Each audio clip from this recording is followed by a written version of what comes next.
Huwag kang maniwala sa mga lawyer mo. Okay. Pahabain niya ang kaso para at least makuha lahat ng pera mo.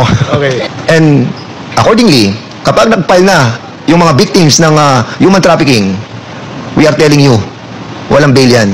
Right away, ikukulong ka. So, Mr. Chair, I want to give to Ms. Cassandra Leong this Republic Act number 6981 para for her to contemplate while she's in our custody.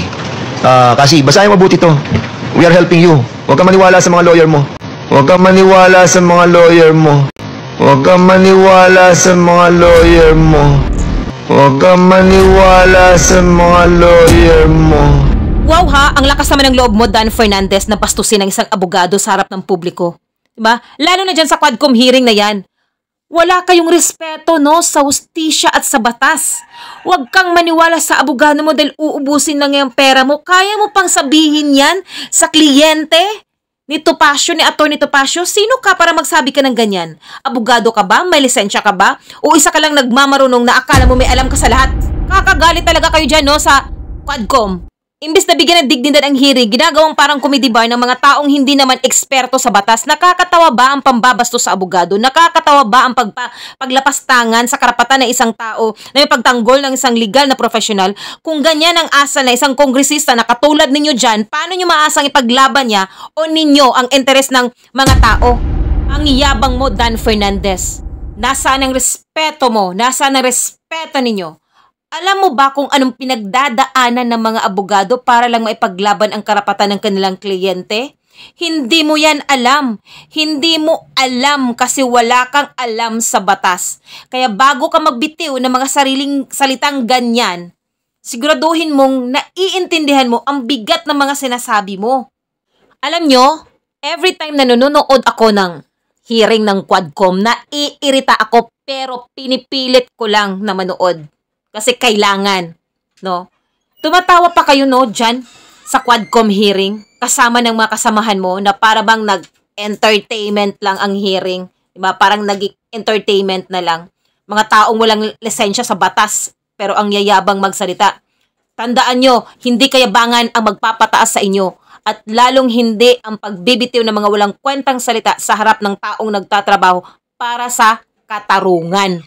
Kaya tama lang na kinasuhan ka ng ethics complaint ni Atty. Topacio. Alam mo kung bakit? Dahil ang asal mo ay hindi pang leader. Ang asal mo ay pang barbero. Mga kasamahan mo pa dyan, ang yayabang. Ang yayabang din. Pero sa totoo lang, wala namang kredibilidad sa batas. No? Daily lamang ang gusto naman. I mean, let's face it. They want to prolong your cases. Why? Of course. You know that. Kaya si Atty. Topacio, alam mo yan si Atty. Topacio, ayun, ang daming banat kay Congressman Abante, ang daming banat kay Jinky Luistro, ang daming banat sa aking lingkod. So it's our time to get even, no? Alam mo, pahabain niya ang kaso para at least makuha lahat ng pera mo. Okay, sige. Pahabain niya ang kaso para at least makuha lahat ng pera mo. Okay, sige. Thank you. Ang baba naman ang tingin nyo sa mga abogado, lalo na ikaw kung Dan Fernandez, at pati na yan kasamahan mo, yung katabi mo na si Barbers. Ang lakas naman ng loob nyo magsabi na huwag maniwala kay Topacio, uubusin na niya ang pera nyo. Sino kayo para husga ng profesyong hindi nyo man lang naiintindihan? Parang napakadali lang maging abogado no? Ang yabang nyo naman, pero wala naman kayong lisensya sa batas. Thank you, Congressman Fernandez.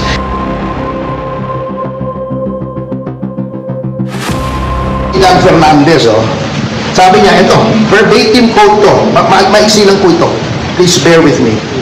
Sabi niya, we are giving you the opportunity. The fastest way, he was addressing my client. Here kasi in aid of legislation kami. But of course, certain lawyers, law firm, siyempre gusto nila mahabang proseso sa korte, di ba? You know that. Because ano yan, may bayad ng lawyers di ba? I want to give Ms. Cassandra Lee this Republic Act 6981 para for her to contemplate while she is in our custody. Kasi, basahin mo mabuti ito. We are helping you. Huwag kang maniwala sa lawyer mo. I mean, let's face it. They want to prolong your cases. Why? Of course, we know that. Kaya si Atty. Topacio, alam mo naman si Atty. Topacio. So now, it's our time to get even. Can you imagine using the legislative bully pulpit to get even. Pahabain niya ng kaso para makuha niya lahat ng pera mo. That's why I challenged him and I challenge him again. Dan, huwag kang matagod, huwag kang magtago dyan sa likod ng parliamentary privilege. Ulitin mo yung sinabi mo rito. Ulitin mo sa harapan ko. Tignan natin kung ano mangyayari. Ito wag eh. Ayaw magsalita pag nasa labas. Nagtatago doon sa privilege niya. Oh. I challenge him again. Dan, harapan. Sige, sabihin mo sa harap ko yan. Huwag ka naman matakot sa akin. Ang liit-liit ko. May problema pa yung tuhod ko. Pero, ulitin mo sa harap ko. Huwag yung nagtatago ka dyan. Tapang-tapang mo pag nasa kongreso ka eh.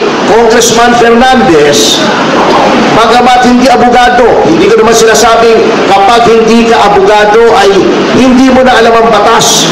Ngunit, sinasabi na nga po sa kanila, or dapat, a person who is in the legislature should be charged with knowledge of the law. Because, number one, they are lawmakers. Paano kang gagawa ng batas kung ikaw ay walang alam sa batas?